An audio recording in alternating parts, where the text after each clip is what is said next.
फडणवीस के घर बीजेपी की बड़ी बैठक होगी।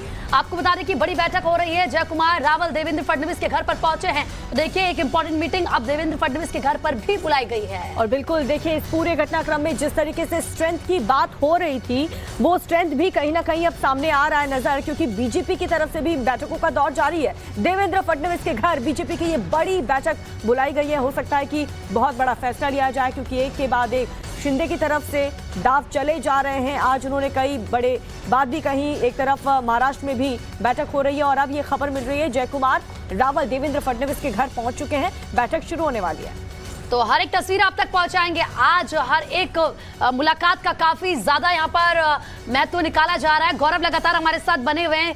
गौरव, देवेंद्र फडणवीस के घर अब बीजेपी की बड़ी बैठक बुलाई है। अब इस बैठक में कौन कौन शामिल हो रहा है, क्या कुछ अपडेट और क्या लगता है क्या स्ट्रेटेजी आज वहां पर बन सकती है? देखिए देवेंद्र फडणवीस के जो सरकारी आवास है जहां पर वो रहते हैं सागर, वहां पर एक महत्वपूर्ण बैठक जो है और लगातार बैठकों का दौर जो है वो देवेंद्र फडणवीस के घर पर भी देखा जा रहा है।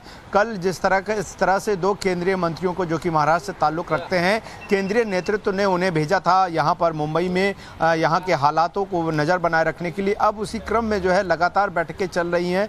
बीजेपी जो है लगातार अपने हिस्से को जो है वो मजबूत कर रही है और 106 विधायकों के साथ और अन्य निर्दलियों को किस तरीके से साथ लाकर अगर जरूरत पड़ती है एक नाथ शिंदे के गुट के साथ सरकार बनाने पर तो किस तरह से बीजेपी आगे बढ़ सकती है। हालांकि जिस तरीके से अगर आप देखें भारतीय जनता पार्टी ने पूरी तरह से एक चुप्पी साध रखी है, वो दिखाती है कि भारतीय जनता पार्टी कोई भी जो है वो ऐसे कदम को आगे नहीं बढ़ाना चाहती है जहां पर। गौरव आप बने रहिए हमारे साथ, लेकिन इस बीच एक और बड़ी खबर मिल रही है, वो भी हम बता दें अपने दर्शकों को। महाराष्ट्र की सियासत से जुड़ी ही ये बड़ी खबर है। बड़ी खबर यह है कि सचिवालय में अधिकारियों से मुलाकात सीएम उद्धव ठाकरे करने वाले हैं। क्या कुछ वहां पर वो तमाम अधिकारियों से कहते हैं। अलग अलग विभाग के अलग अलग डिपार्टमेंट के अधिकारी वहां पर पहुंचेंगे। 12:30 बजे का वक्त यहां पर दिया जा रहा है जब मुख्यमंत्री उद्धव ठाकरे मुलाकात करेंगे। तो 2.5 साल तक सहयोग के लिए आभार भी जताएंगे उद्धव ठाकरे और पल पल की अपडेट क्योंकि हम आपको दे रहे हैं। और ऐसे में देखिए जो सचिव हैं अलग अलग डिपार्टमेंट्स के, उनसे बातचीत करेंगे। बिल्कुल, रंजीता का रुख कर लेते हैं। रंजीता, यानी कि फेयरवेल स्पीच की तैयारी यहाँ पर हो रही है क्या?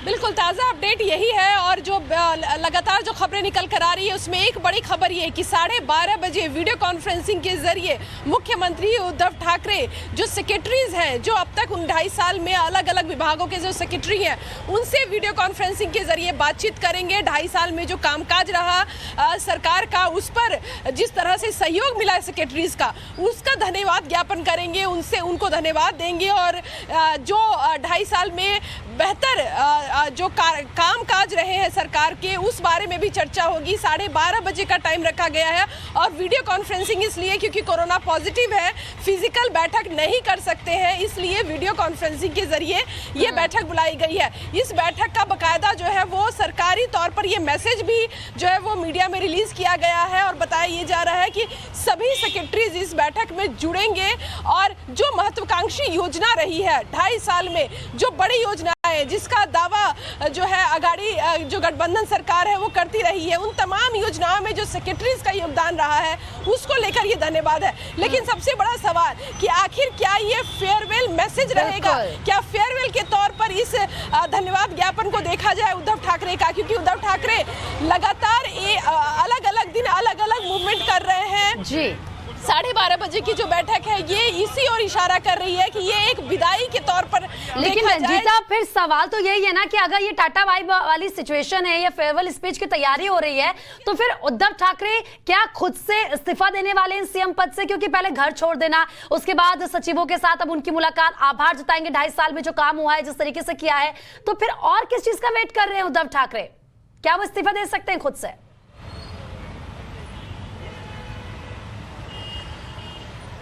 बिल्कुल देखिए, वेट नहीं कर रहे हैं, भावनात्मक खेल खेल रहे हैं। उद्धव ठाकरे की कल का जो प्लान था, जिस तरह से पहले एक वीडियो मैसेज देना, उसके बाद जो सरकारी आवास है वो परिवार के साथ छोड़ना, और तीसरा ये कि सभी सचिवों से वीडियो कॉन्फ्रेंसिंग के जरिए बातचीत करना, ये एक के बाद एक हम ये कह सकते हैं कि एक सोची समझी रणनीति है, उसके तहत ये किया जा रहा है। ये तमाम जो निर्देश है, या ये कहे कि ये तमाम जो स्टेप लिए जा रहे हैं, ये इस ओर इशारा कर रहे हैं कि उद्धव ठाकरे अब कुछ ही वक्त में, कुछ ही समय में कहीं ना कहीं इस्तीफे की तरफ बढ़ रहे हैं, क्योंकि 2.5 साल के कामकाज का धन्यवाद देना सचिवों को, ये इस ओर इशारा कर रहा है कि अपने कामकाज और अपने मुख्यमंत्री, बतौर मुख्यमंत्री जो 2.5 साल उन्होंने काम किया, उसका समअप, उसका वाइंड अप करने का समय है। और इस बात को वो समझ रहे हैं। सेक्रेटरीज के साथ जो बातचीत होगी उनकी, उसमें ये विदाई के तौर पर भी देखा जा रहा है कि एक तरह से मुख्यमंत्री के नाते वो सभी सेक्रेटरीज को कहीं ना कहीं धन्यवाद करेंगे, और इस बात का भी मैसेज देंगे कि 2.5 साल का जो उनका कामकाज रहा, उसमें अधिकारियों का जो सहयोग था वो बेहतर था। भावनात्मक खेल खेलने का स्कोप बिल्कुल भी नहीं बचा है सिचुएशन में। ऐसे में जिस तरीके से कल उद्धव ठाकरे कह रहे थे कि जितने भी बागी विधायक हैं वो आए, उनसे बात करें, उसके बाद वो इस्तीफा देंगे, तो क्या उद्धव ठाकरे इस चीज का इंतजार करेंगे?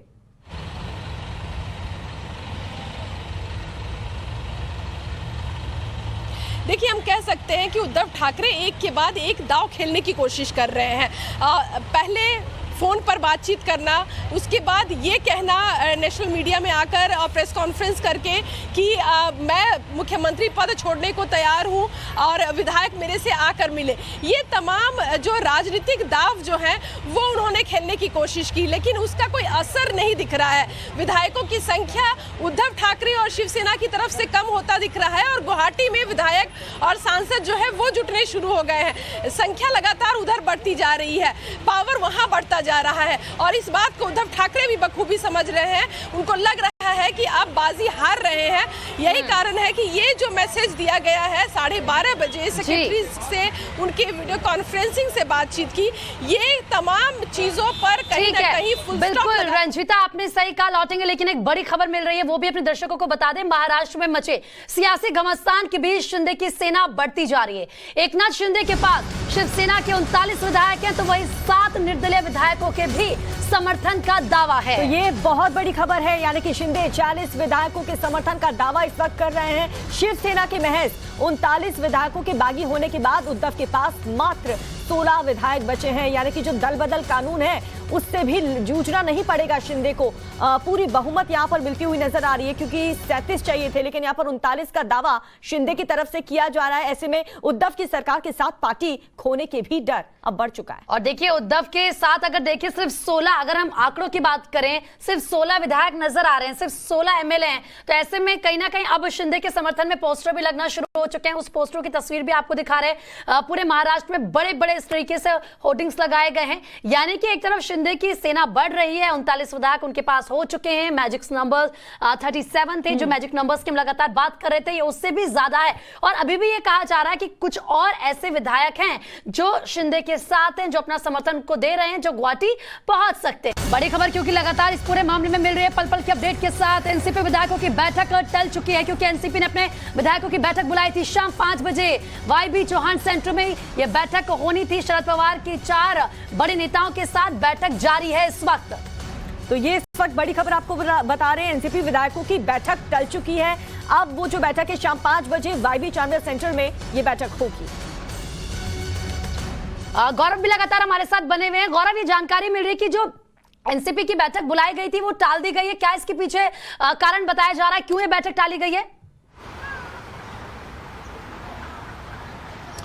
देखिए, दरअसल अभी एक बैठक जो है खुद शरद पवार के आवास पर चल रही है, सिल्वर ओक पर, जहां पर दिलीप वलसे पाटिल और इसके अलावा सुनील तटकरे और कुछ अन्य बड़े नेता जो हैं एनसीपी के पहले से मौजूद हैं, और वो बैठक अभी तक कंटिन्यू है।